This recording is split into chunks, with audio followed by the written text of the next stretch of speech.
again. Always here for you every Friday. Atlanta Discuss. I remain your host and anchor, Adebalogun. Yes, we told you we're going to run a five-part series of State of the Nation. But due to popular demand, we're going to extend it to 10 parts. So this time, today, we're talking about migration. There's so many issues. Like we've spoken about law enforcement. Last week, we spoke about ethnic agitation. They want us to look at the judiciary. There's so many pressing issues, and we cannot deal with everything in an hour. So State of the Nation is part 1 to 5 now. So today, we're having part 7, and we have one of our erudite scholars, fantastic lawyer, that's Mr. Samuel Adewusi. Mr. Adewusi, welcome to Atlanta Discuss, sir. Thank you. Thanks for having me, and good day to all your viewers, listeners all over the planet. Thank you so much. Yes, they are all over the 7 countries. And happy Easter too. Thank you, sir. Mr. Adewusi is a practicing attorney. He specializes in family law, immigration, international business transactions, the very heavy ones, the complicated ones, personal injuries, and he has authored books on, especially one on the immigration manual. So there's nobody else, to bring for this kind of discourse. As you all know, here at Atlanta Discourse, we embrace all facets of humanity to disseminate positive news in the world filled with bad news. Bad news in this regard, good news in this regard, we just say the facts. So that's how we balance it, just the fact. We give a voice to the unheard always. We balance the information equation. We research and discuss the facts wherever it leads us. We combine the best of the human race to get the best out of mankind. We serve as a bridge between the developing and the developed world. We embrace IT, sport, health, history, and even faith-based issues. We just don't shy away from the fact. That's why we like people that are true to power, that slay stereotype, and just say it the way it is. That's why today, Mr. Samuel Adewusi fits the bill. Welcome once again, sir, to Atlanta Discuss. Thanks for having me, sir. So, sir, we're talking about migration. Recently, somebody I'm sure you're familiar with, Mr. Dele Farotimi, said, anybody that can afford to migrate out of Nigeria and doesn't do it I can't remember the word he used, is crazy or something. Do you agree with him? Well, since we don't know exactly what he said, it is difficult for me to agree. I think what I was saying is that if you can afford it, there's no reason staying in Nigeria. There's no point. Listen, what I said, and I think I read him. I read that particular tweet, and he also he said as for him that he will stay in Nigeria. So let's add that caveat. One thing about Barrister Dele to me is one of my. I have a gradation of heroes now, and so I am. He's now there in the pantheons of heroes of. Honestly, it's very he, what he said. What he said is correct. If you can afford to legally migrate, I would say do so. And if you are able to do the otherwise, because I'm an immigration lawyer, I still practice law. I would not, encourage anybody to break the law, but if you can legally migrate out of Nigeria, please do so. Not only does traveling broadens the horizon, it broadens your horizon. You learn few things, and if you manage to survive and learn some stuff, then you are able to actually apply it to where you come from. So you will see that grass may, in this case, grass will be, positively greener on the other side. I will give you an example. I went down to Cotonou the other day to meet a friend, and then another friend of mine had mothers died in Togo, and we went to a village in Togo.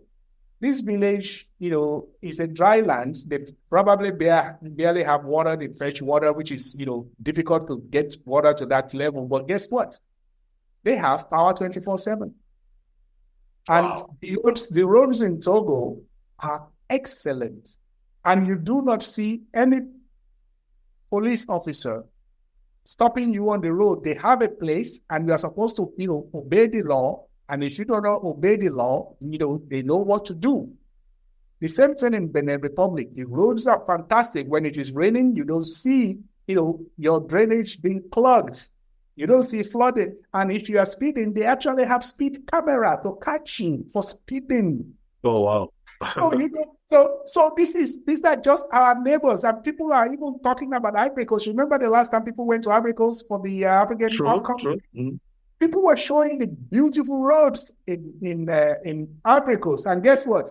The APC urchins actually were angry. They were very angry that we were showcasing the beautiful part of Ivory Coast. And I'm thinking, listen, if you travel and you see other people, your age mates, your same Africans doing good stuff, why wouldn't you showcase it? So traveling in that case is good for people. Broadens your horizon, understanding that there are supposed to be rule of law. And then when a country has a rule of law, that country always prosper. So I will agree with him. On the other hand, so don't let us go overboard with this one. Yeah, in tune. Because so according to the UNHCR, that's United Nations High Commission for Refugees, they did a report on Nigeria, which I'm going to read out, just some lines of it. Said migration has been a significant element in Nigerian history. In fact, all the major ethnic groups living in the country believe their settlement was established because of their ancestors' decision to migrate there. Later on, at the beginning of the 20th century, after the Europeans arrived in Africa, thousands of Nigerians started moving abroad to Ivory Coast, like you said, Mali, Ghana, Sudan, and Togo, in search of job opportunities. Even though Nigeria is an important migration destination, it is mainly an immigrant country. So let me just round it up by reading the last paragraph. As of 2020, there was 1,308,568 people, migrants recorded in the country, mostly from Benin Republic, Ghana, Mali, Togo, and Niger Republic. The migrant stock has been small, but it has been gradually growing through the decade. Return migration is another important phenomenon in the country, and returnees usually face difficulties in integrating into Nigeria. The country has also been experiencing large-scale rural to urban migration, which is affecting national agriculture and increasing poverty in rural areas. Furthermore, in 2022, the country hosted 82,773 persons with refugee status and 1,529 asylum seekers, most of which are originally from Cameroon. Nigeria has been suffering the consequences of conflicts, violence, climate changes, which explains the 3,098,440 people internally displaced persons in Nigeria as recorded in just 2022. This year also, 400,633,000 Nigerians crossed the border and were recognized as refugees, and their main destinations were Niger, Cameroon, and Chad. Some of these people are going to Europe. So that's from the UNHCR. So clearly we have internal migration and external migration. But the report says that currently Nigerian youths are living in droves to Europe. Some go through Libya, despite the war-torn country, the dangers involve sex, rape, and all that. Why is this happening now, sir? Well, it's been happening before, but not on the large scale that we are seeing now. As far back as 1983, 1984, my younger brother, attempted to cross into Europe through the desert. And he was smart enough when he saw death, when he saw his life flashing before his eyes, he actually returned and also paid for somebody to return with him. Or else both of them would have been, skeleton in the desert, and nobody would have known where they went to. But now it is on a large scale, on a larger scale, on a massive scale. Any country where people do not have hope that things will get better, people would definitely move. Let me repeat that. Any country where there is no hope of things getting better, people will move on a large scale. Anything, if you recall, during the Obama's, campaign in the U.S., because I was, right there, what he gave people, especially, people of African descent, was hope that things can and will get better. Yes, we can. You see, if you recall that phrase, in this particular election, the only person that was able to give people hope and people turn out on a massive scale to vote for him, of course, it was rigged out, saw all that stuff, that is done and, over. But the hope that you saw then It was now the quiet of the mortuary or the quiet of the burial ground that we saw when the current person occupying the Aso Rock was there. People were dejected. I know people who we saw on social media actually crying like a baby. Seriously. Because hope has been taken away from them. So why would you want to stay in that environment? I mean, put yourself in that situation. When you do not see things getting better, things are getting, food inflation is rising high. I just read today that the Central Bank of Nigeria increased the whole lending rate to 24%, which means the banks are allowed to add about up to 12% to it. So if you are a business person in Nigeria having to borrow money at 40%, is there hope? And if you compare and contrast that to the rest of the planet, interest rates are supposed to be going down by their central banks. Why is Nigeria so difficult? Why is the government of Nigeria, apart from taking hope away from people, also making life difficult? So there is nothing there. People who are importing, they were just told that, within 5 months that they ended up increasing the amount of duties they have to pay on imported items. How can you properly plan? How can you properly, sustain your business? So it is not surprising that it will be on this particular large scale. When you look at the government who's telling you that you should actually try and tough it out, but they, on the other hand, are not toughing it out. The government that budgeted 5 billion for student loan is budgeting 90 billion for Hajj. When was on this planet, when is a pilgrimage to anywhere become a productive activity? It cannot be classified as a productive activity. It doesn't add anything to the national GDP. We are not even talking about local GDP here. And the government that you are taking the money to in Saudi Arabia, these people just declared that Aramco made over $121 billion. And here you are, trying to give them extra money. So basically, there is no hope, especially for the young people. They cannot see it. And if they know that, right now, who are they going to run to? If they protest, they get shot. If they take the case to court, the judiciary is totally compromised. The police are not nobody's friends. The police, there is a report that I just saw the other day that says that the Ogun State Police Commissioner said that police officers are involved in kidnapping and robbery. Wow. So where's hope? It is in every indices, in every stuff that you look up at the institution and structure. Nothing works. So, it is a sad reality, but it is to be expected. We did a series sometimes back, weak state, collapse state, failed states. Nigeria as a focal point. We called on Senator Shehu Sonny, Professor Tommy, and I think Pastor Itwa.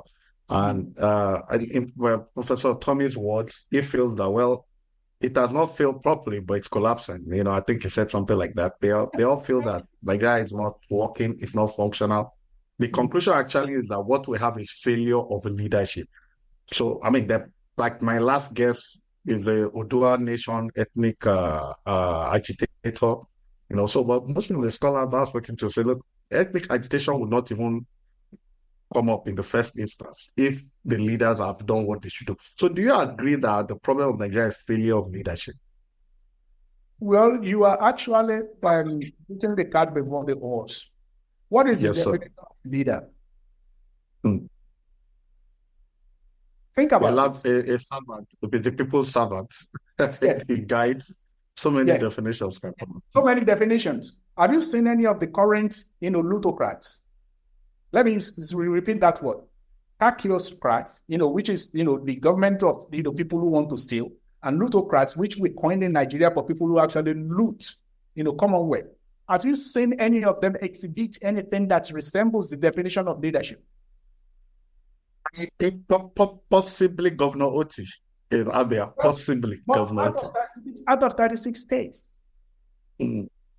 The Yoruba people, I don't know whether I think whether it's English. The Yoruba people say, "Olówó kan láàrin, tálíkà tó pọ̀, pé baba ńlá òtòṣì ni, olówó kan láàrin òtòṣì." A rich man amidst, multitude of poor people is actually poor. This is what these plutocrats didn't understand. That no matter how much money you stole, as long as you are not making your people rich, so these are not leaders. I'm sorry. So we cannot talk about failure of leadership. You see what I'm saying? You must have leaders first. Before there's failure. But you can have failure of leadership. In trouble. In 1999, when there was supposed to be a civilian administration, I will tell you my personal experience so you can see what actually happened is that I wasn't in the country, and some of my friends who are honest people, who are incorruptible, all of them were dissuaded from joining politics. They actually ran away because they said, number one, they don't know when the military boys will come back. Number two, they have a saying, and it is like totally elitist and totally self-defeating. They said, politics is a dirty game. They don't want to play it. Guess what? The people who came in power at that time, including Tinubu and his coteries of Alibaba and 40 thieves, they managed to put themselves in power, and they will do anything to maintain that power. So what you currently have right now, what Nigeria currently has right now, are the remnant of those people who kept perpetuating themselves in power. They are not leaders. They haven't demonstrated any leadership qualities. They have not. Listen, a leader is supposed to look out for the interest of the people who are following him or the people that he is leading. A leader is supposed to actually work very hard to secure the lives and livelihood of those people that he or she is leading. You see what I'm saying now? Are you following me? So if your job as a leader, your so-called leader, if you cannot even fulfill the rudimentary of it. So I keep telling people the other day that people will come into power and they will be talking about 21-point agenda. I said, listen, Nigerians are hard people. They are one of the smartest people on the planet, when you see them going everywhere. The question is, all you have to do is have a 2-point agenda. Construct roads and give them 24 hours in electricity. And get out of their way. Have you seen any of these people who we are falsely calling leaders do any of those things since 1999? So it is not failure of leadership. It is, let's call it something else. I'm sorry. It is not failure of leadership. It is because what we had in 1999 and what we have people perpetuating themselves, a group of corrupt human beings, Nigerians who managed to rig themselves into power, stay there and refuse to leave. Wow. But you see, like you said, the migration has always been there. People have always been traveling. Statistically, it looks like Nigerians might be the most educated migrating bloc to about 2 continents right now. Some say 3, but statistically we can prove to, especially in North America, Nigerians are the largest contingent, and that's explainable because Nigeria is the largest concentration of Black people on the planet. So before we go into more economics and migration, but what are the factors that you think are the factors that are obstacle to people migrating right now? We already understand that the bad economic situation is allowing people to go, but what are the factors right now militating against migration? I know you're also an education. I did a paper with G-Form, and I went ahead and uprooted it because to refresh my memory. Yes. One of those that are supposed to be mitigating factor against migration has to do with historical facts, geopolitical system, and economic factors. And then you now have that what we call sovereignty, and the fact that there is no a strong international law that is supposed to, guide and regulate, migrations. Now, when you look at that, you say to yourself, well, history. history, the history of the planet, like Professor Ali Mazrui said, geography is the mother of history. All right. The reason why geography is the mother of history is that when you look at the geographical space in Nigeria, just like the report you just read at the top of this program, that says that, people migrated. All right. Where people say that, of course, you have Oduduwa migrating into the land of the Yoruba people. You have people from the current people of Onitsha, according to Obi of Onitsha, they migrated from Ile-Ife and they stopped at Edo before they went down to Ile-Ife. And then they also mixed with people from Igala. And then you have that, the people in, Oyo State, especially the founder of Oyo Empire. Not only did they migrate internally, there is a mixture with Nupe people, because the mother of Shango, Obakoso, is actually from Nupe. Would you believe it? Oh, wow. All right. And Oya is another name for River Niger. So, but basically, what you have is that during the Oyo Empire, you have people migrating all over the place and setting up, stuff across Benin Republic, across Ghana, everywhere you go. So, geography you have, history you have, because as those resources dwindle, and as war comes, because people want to, take part of that resources, people end up migrating due to wars. And wars in the olden days, probably now, usually, caused because of, a fight over resources. All right. So you have that historical fact. Then the geopolitical one has to do with the fact that, listen, if you look at the way that Africa was cut into pieces, around, is it 1884, 1886, whatever, they have that number, that, and then the Berlin Conference, that you have people now who are supposed to be neighbors actually being divided by artificial borders. So you have somebody in Togo, in northern part of Togo, and part of Ghana, actually speaking the same language, but one will spell his name in a French manner, and another one will spell his name in an English manner. They are from the same father and the same mother. But because they've been cut into two, the way they spell their name is totally different. So you look at that geopolitical issues. And then the final one is that, like I said, has to do with economic factors.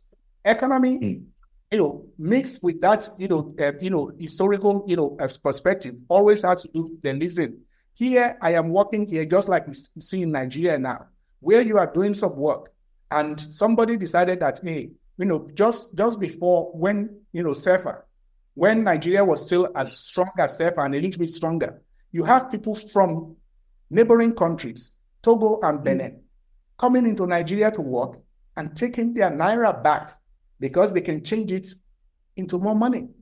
But guess what? Naira is now weaker than SEFA. And those people who are migrating to come and work are not doing so anymore.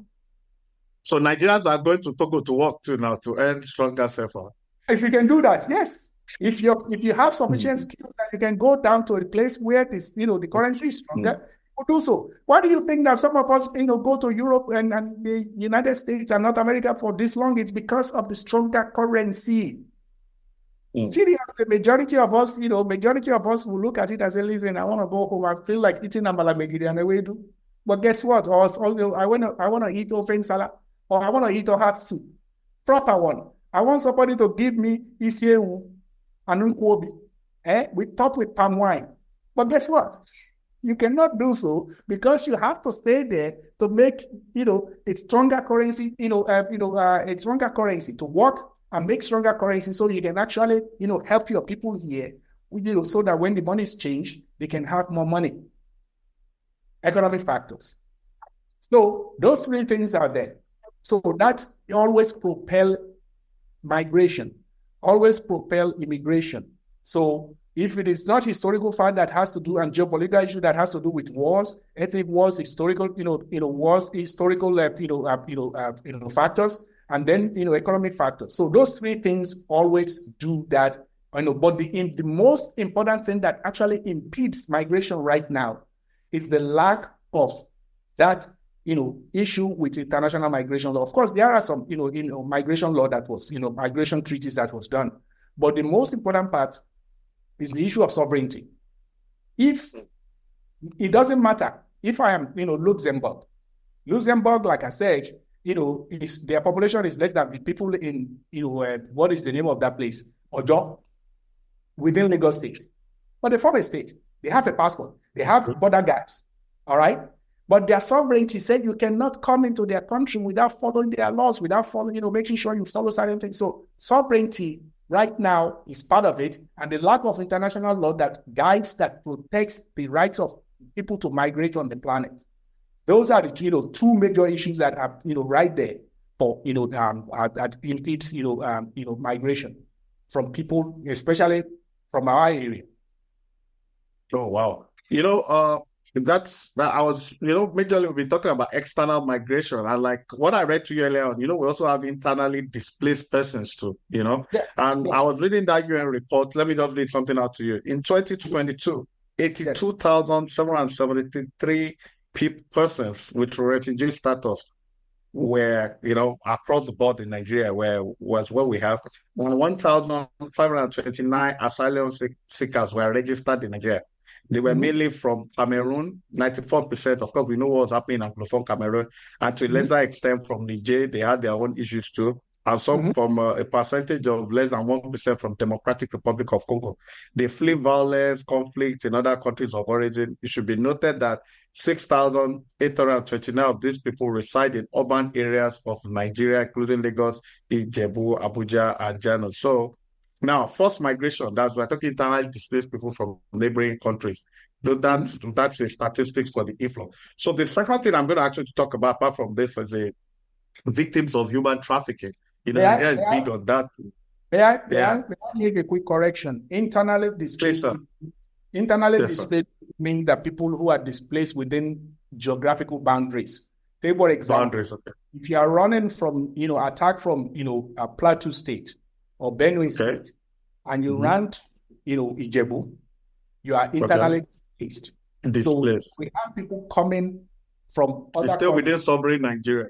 Yes, so that is internally displaced people. I just don't want us to, get, mixed up with that. Okay. But go ahead, please.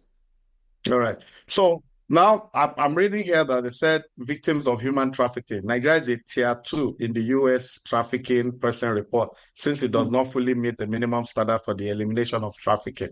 So now, why is Nigeria a tier 2 country victim of human trafficking? Does it mean that there's a lot of export of people? Do people get trafficked out of Nigeria also?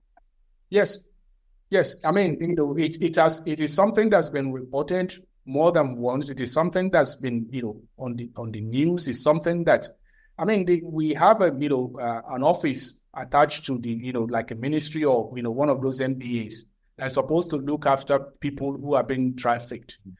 But remember now, like I said before, especially when people are being trafficked out of the country, is as a direct result of economic factors. I will give you an example of 2 girls in this local area that I live in. This young lady, somebody approached them and said, "Oh, yeah, I see that you are looking for, work. Well, we have a, good place for you to work in Ghana, and you earn, money in cities, and you can, repatriate into Nigeria and look after your people." And the girl said, she didn't have any job. And she's probably, have only, a secondary school education. She took the bait. And they got her passport. All right. Somebody, applied for her passport. Somebody managed to get her a visa. She migrated to another country where she's promptly turned into a prostitute. And her passport taken away. And they were told, they said, "Listen, you cannot go anywhere until you finish paying us, the amount of money we spent on you." And that will take up to 20 or 25 years, because the only person who can actually know how much money was owed and how much money was being paid is the person who trafficked them. So the majority of the human trafficking that we have in Nigeria has to do with economic factors. And because we also have porous borders, that's number one. If people can easily cross into Benin Republic from here, they don't have to go through the border. People can, same thing if you want to go to Niger Republic. We don't even have any border, we don't even have any application. People just walk across. So we have porous borders, and then, couple that with, add to that the corrupt law enforcement, apparatus that we have in Nigeria. Have you been following the Fisayo Shoyombo in FAIG? It was my guest 2 weeks ago. Yes, I saw this stuff, and you see the amount of this essay on corruption in the Nigerian customs actually happened sometimes as far back as, I would say, when did I finish law school? This was in 2025 when I started doing work, 2026, 2027. There was a huge FBI and internal investigation that showed that under Atiku, that the Nigerian custom is one of the most corrupt on the planet. That was as far back as 2007, 2008. Oh, wow. This was in the US. So, this is nothing new, that the Nigerian custom, some of the most corrupt on the planet. The Nigerian police is nobody's friends. They are joining them, becoming robbers and, kidnappers themselves. And then you want to talk about immigration when there is no immigration border. So why wouldn't Nigeria be tier 2? Recently, the Binas guy. Remember the Binas guy that just walked out of detention? That just got up and walked out. In Abuja. Unbelievable. India is another tier that is higher than 2. I think Nigeria should be given it, or they just make another tier that Nigeria will be there by itself. When it comes to that, that issue where you have people being trafficked, there should be a special category for Nigeria. There shouldn't be any tier for us. It should just be here. This is your tier. We're in class of our own. Yeah? Yes. Let me ask you this. They said in 2022, yes, a total of 3,098,440 people, were internally displaced persons. These are recorded all over Nigeria, 3 million plus, but 375,552 of them were directly caused by violence and conflict. So what are the other factors that could allow people to be internally displaced apart from violence and conflict? Economics. Economics and better opportunities. Okay. I'll give you an example. Or weather, maybe the weather or something like that. The weather. Well, the weather itself. When the people keep talking about what is the name of that thing? Global change. Climate change that is affecting people. The issue of climate change is totally barely minimum. I will tell you why. The reason is that when you look at it compared to other countries, Nigeria is still much blessed than other countries. Okay. Now, we are talking about economics, but they said that you already talk about violent conflicts, so we will leave violent conflicts alone. But think about it. Lack of, when I say economics, we are talking about lack of opportunities. When you see a whole trailer of people coming from the north, all right, in 2 tiers, packed in there, and they are coming to Lagos. Some of the places they are coming from may not have experienced serious wars. Are you with me? I'm listening. But because there is easy money to be made in Lagos, you want to come and try your luck. Push the wheelbarrow, you start making money. You save that sufficient money, you start buying oranges, and you start selling oranges on the street. If you sell oranges for a while, you start making, opening your own suya joint. And then you are able, or if you manage, you can get a job as a security guard and send money back home. I went to a place in Offa the other day. All the guards in the GRA, government reserve area in Offa, they are people of Fulani descent, Muslims. And I saw them living there, making sufficient money to send money home, and even having 2, 3 wives and children in that, nice. Even some of them are living larger than the people, that people who are actually paying for rent. Because this is big houses in the GRA. They have, houses for them that they're supposed to be for security guards. And they have, 2 wives in there. And I'm thinking, okay, somebody's asking you to look after their house and you're having 2 wives. I couldn't understand it. But do you think that guy, when he goes back to his hometown, even if there is no war, Won't you think that somebody wants to come and join him? That's true. Somebody gave you a job, a nice house with bathrooms, running water, and you are able to have 2 wives and live comfortably.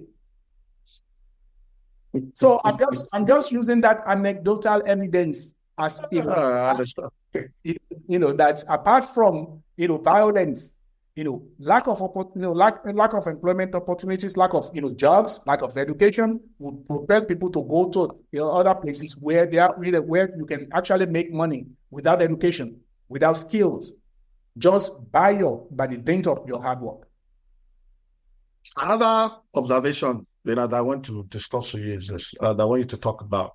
I've been to Benin Republic, I've been to Togo, I've seen a lot of West Africa, and I noticed that you don't just get a Beninois passport, you don't just get a Togolese passport, you don't just get a Ghanaian passport, you don't just get an Ivorian passport, you don't just get a residency in Benin Republic, even if you're a Nigerian or a Togolese. You don't go walk into Mali because you are from Senegal, even though the languages might be similar. But it does look like in Nigeria, a lot of our identification, like passport, this and that, is easily accessible. And we have people from Niger, Chad, and, wherever, sometimes even voting in our election. Yes, I know there's porous borders across the board, but I have noticed that in Togo and Benin, as small as they are, even Ghana, Ivory Coast, there are very stringent laws and regulations guiding how these things work. Why is our case different? To paraphrase, His Excellency Peter Obi, my principal. I'm sorry to call him my principal, but I am totally unapologetic about that. Well, the United Nations Human Rights Charter says there's freedom of speech, there's freedom of association. In fact, there's freedom of disassociation. So I'm totally unapologetic. I just don't want people to think that my analysis is colored, is tainted because of that. But the thing is this: when there is no rule of law, rule of law, just like His Excellency Peter Obi said, is a tangible asset. When there is no rule of law and anything goes, this is what you have. Period. There is no going about it. There is nothing. There is no reason to mince words. We don't even need to go any further. There is basically no rule of law. I will give you another anecdotal evidence.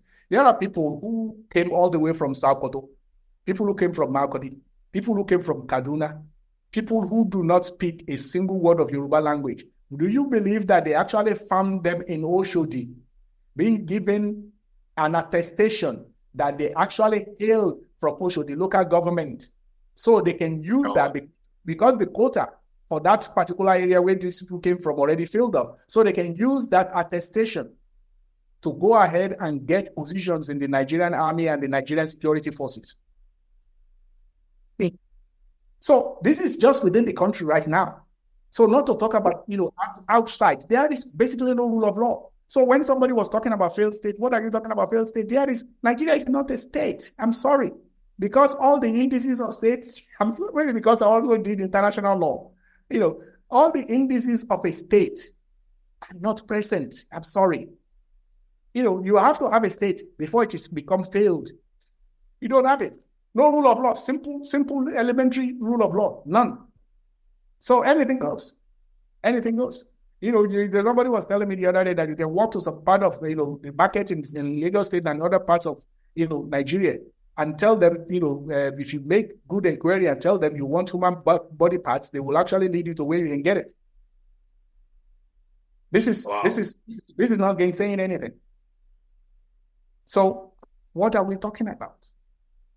In all this extremely, I know the government of the day in the last 8 years have not done well. That is not a partisan statement. I'm sure they will know that Nigeria is really, really behind schedule. Some of these problems precede them. I know the PDP too had the opportunity to do so much, but yes, some of these problems we had even during the MPN days in the Shagari. I remember when we were talking about the election, whether our votes will ever count and all that. Professor Dikalo said, look, they gave me a fantastic reference. He said, look at the Shagari second term, Omo Boriwo versus Ajashi, then Sisi Ono versus Jimobudu. They said in Anambra, Sisi Ono was forced on them, and the people of Anambra just took it like that. So Sisi Ono was forced on them. We said, but in Ondo, they wanted to force Omoboriwo on them, and the people said no. So, and Ajashe was the people's choice, and that's what the court ruled. So, what's my point really is that, do you think the citizens, the people, instead of migrating abroad, running away from the problem like me, like, do you think people have actually abdicated, the citizens have abdicated responsibility, as in, talking through to power, checking, look at the last election. It was most abysmal. 400 billion naira down the drains, nothing to show for it. Do you think there's a citizen abdication of responsibility? Yes. The citizens, Nigerian citizens already abdicated their citizenship status in 1983 when MPN rigged the election massively against UPN, if you recall. Because people saw Shagari's first term and they knew that he was a total failure. They wanted to give power to somebody else. And it was rigged massively. I remember Chief Obafemi Awolowo, lamenting the fact that Nigerians do not understand the concept of democracy. And that Nigeria, in 1983, this was what he said, that Nigeria was sliding into anarchy and darkness. I remember Chupa Ogadibo saying that, Chief Awolowo was a prophet of doom. Chupa Ogadibo himself died shortly thereafter, because of, the politics that he was espousing, not because of the politics he was espousing, but the system that he was defending ended up killing him. But when Chief Awolowo was asked, well, you saw this bad, Abyssinian stuff in 1983, he said, Awolowo give them about 50 years. He said, it will take, about 50 years when a Muslim, a Yoruba man, an Igbo man, and all of them would have actually understand the importance of democracy, that it is the rule of the people for the people and by the people that they choose. So that abdication we saw, it culminated in the selection and rigging of, our mother, Ogunlere, aka Tinubu. So basically, what we have currently is that, number one, Nigerians usually look for people, and maybe it is because of the religion, especially the Islamic religion, the Abrahamic religions, the one that says that anything that happens to you is the will of Allah. Or that, you shouldn't worry so much about the earth, that heaven is the goal. You see what I'm saying? When you have... God gives God things. That anything that happens to you is the will of Allah. Somebody rigging, killing other people to, get into power is not the will of Allah. Somebody saying that, you should do for people that will make sure that your life is better. It's not, you don't leave that and say heaven is the goal. So we have weaponization of poverty, that allows people to get away with anything as long as they bring some little cash. That's number one. And then our religion and the fatalism in those Abrahamic religion. That is why I like traditional religion that says, listen, that you use your palm to actually set your life right. You see what I'm saying? So basically, what you have currently is that Nigerian people have totally, because of poverty, because a hungry man does not worry about, who is he voting for. It's like, where is he going to get to eat? And then you have people who are blinded by religion. All right? And they believe that anything that happens is the will of Allah. Or that, why are you, voting? You aren't even worried about voting. I remember Jehovah's Witnesses don't vote. You see what I'm saying? So you have the religious aspect, you have the economic aspect, and then you now have this, the worst one, which is the ethnic stuff that says, listen, well, Omawani Edeoshin is our son, let him do it. The point is that if Omawa doesn't know how to drive, and you ask your Omawa to go ahead and get in front of the steering wheel and, take you and your families, and your entire people to take them somewhere. But Omawa, which is our child, doesn't even know how to drive. Isn't that suicidal? Isn't I was about to use another, American word, which is F-U-C-K, suicidal. You do not let Omowa go ahead and drive when Omowa doesn't know the first thing about driving. So you have those three factors: the economic one, where people are too hungry to even care. Then you have the religious, aspect, especially the foreign religion that says, it is the will of Allah or heaven is the goal. Let people just do what they want to do. And the third one is the, ethnic one that says, listen, it doesn't matter how bad this person is. He's, one of he's one of ours. Let him, Sorry, sir. Let me interject you for a minute. Recently in Senegal, they had an election, and Senegal has a record of removing rulers that don't do the people's billing. Senegal is an Islamic country. Why I'm asking this is you talked about religion, and that when people say God gives, God takes, and all that. But in Senegal, the people revolted, and when they were going to remove Abdoulaye Wade, that brought in this Macky Sall. The people were pro Macky Sall and they voted out Wade, And when Macky Sall went against the people, same thing happened. Why is it so hard for Nigerians to live up to that citizenship billing? Abdication we talked about. Can we blame the traditional rulers and the Klage? Are they part of this weaponization of poverty? Yes, of course they are. They are. How so? Well, let me give you an example. Majority of the kings and the bales and chiefs in Yoruba land since 2015 has been, they had to ride the coattail of knowing somebody in the APC or having somebody in the APC who knows somebody in the APC to get their political stools. Wow. And once they get in there, they do whatever it is that the person, because you will listen to the people who put in power, because in Southwest nowadays, people rarely use the Ifa, Romela to, choose their leaders anymore. So basically, that is what you have. Of course, the traditional rulers are there. And when, take one example in Lagos State the last time, during the election, and people, these ballets and, who were basically, stooges of the, ruling party, they started, bringing out, to prevent people from actually exercising their, voting rights. Think about that. So you have several factors, and the people who wanted to make sure that they perpetuate the power in Nigeria are not stopping. They are not having, when the rest of us are sleeping, they are plotting on how to make sure that, the rest of us are not united, because they know that once, don't forget, force. Majority of Nigerians don't want to die. Let's add that one to it. You remember when, seriously, that song by Burna Boy that says that, the guy said, I want to enjoy life. I want to ride the big Mercedes Benz. I don't want to die. Fella already said it too, that, majority of Nigerians don't want to die. They want somebody else to do the dying, You see what I'm saying? But they themselves don't want to die. But majority of them still want to go to heaven. But let's leave that. When you remember the NSAS, you remember how those people, those young people were dealt with summarily and shot. That already put fear of God into people that says, listen, even ordinary protesting, and before you can even protest, to do anything, they are saying, we already, you will have this stuff from Aso Rock saying yes, or the IGP saying, we already heard, that, some people intend to hijack these protests and, turn it against the ruling government. And I'm thinking, how many times can you say that?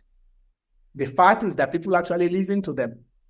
So, and once they said that, it justifies their, action by coming in to shoot the people, because they said, no, these people are people who are trying to hijack the protest.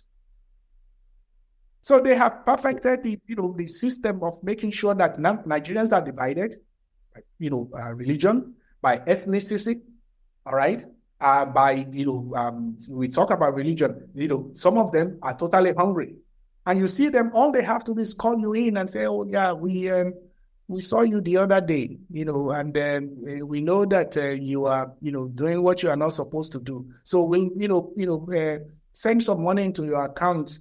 Just, make sure you don't do that stuff we are supposed to do, because not only will we release your information to the people, but we will also show that you already took the money.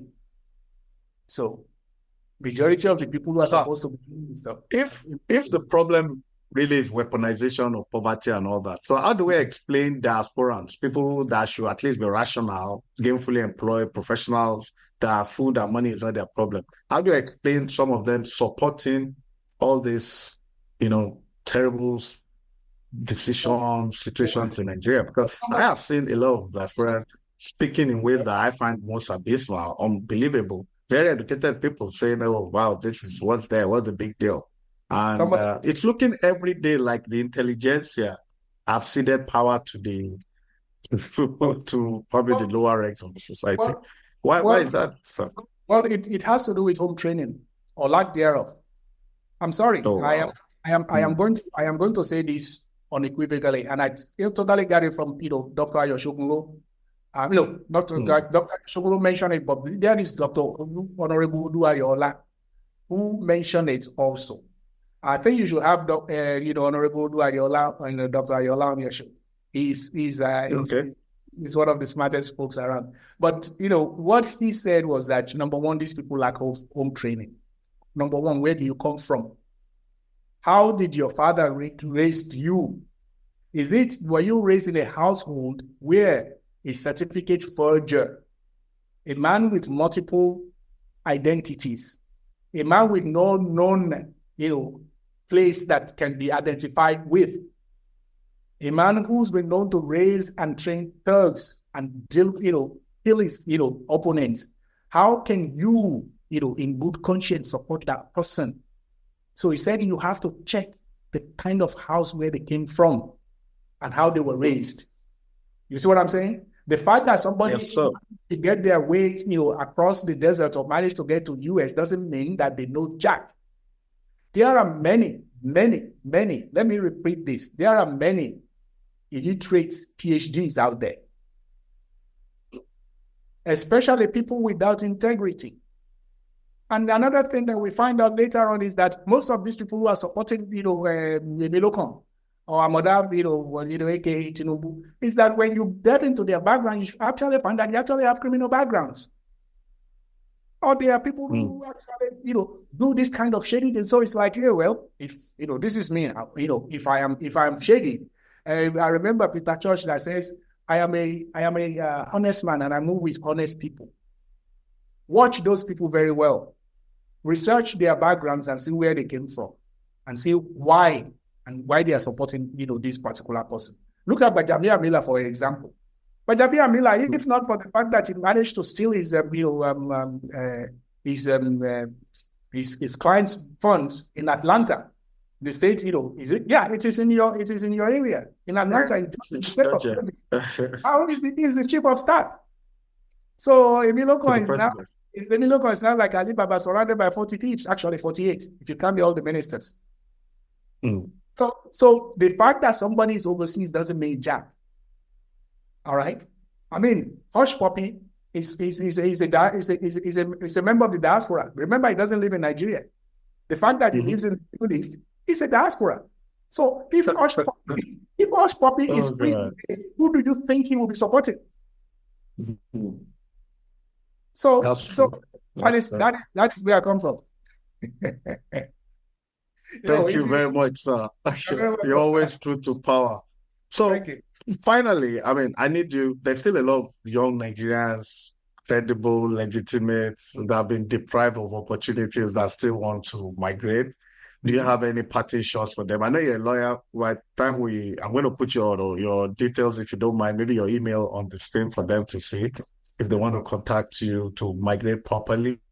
But what parting shots do you have for Nigerians, a word of hope, and all our viewers from all the 7 continents of the world? That would be your parting shot. If you can legally migrate, do so. Fool not to do so. Do so legally. As an immigration lawyer, I can never, tell anyone to break the law. So if you can migrate legally, do so. However, if you cannot migrate, understand this. I always leave this pattern short for the young people. Look for something within your area something that is missing and see how you can actually meet those needs for people. Remember, I will give you this example. Remember, Uber, the founders of Uber never owned a single motor vehicle. What they had was an idea. Like this advertisement by Deutsche Bank. It says, ideas are capital, the rest is money. Guide your ideas very well, put them down, protect them, and put them into words. And don't ever think that any job, any legal activities is beneath you. This is what usually kills most of our youths. They think that because, listen, about 3 days ago, I saw some of our Yoruba guys in these Lagos states sitting down, having fun, drinking, baraga, whatever people drink on Wednesday morning. Guess what? Just beside them, an Hausa guy was walking around with his wheelbarrow collecting, refugees. And those, when I say refugees, it means something that can be recycled. Metal, steel, iron, bottles, recycling. You should see the amount of money those people make. But because we managed to get some education, we think that some jobs are beneath us. So get your ideas. Remember now, if you think that your house, your roof, the roof in your house is leaking, and you run to your friend's house, you can be there for 15 years. One day, your friends will ask you, excuse me, you have your own house. Why don't you go back? And when you go back, after 15 years, the roof that you left untended would have actually, make your house go into ruin.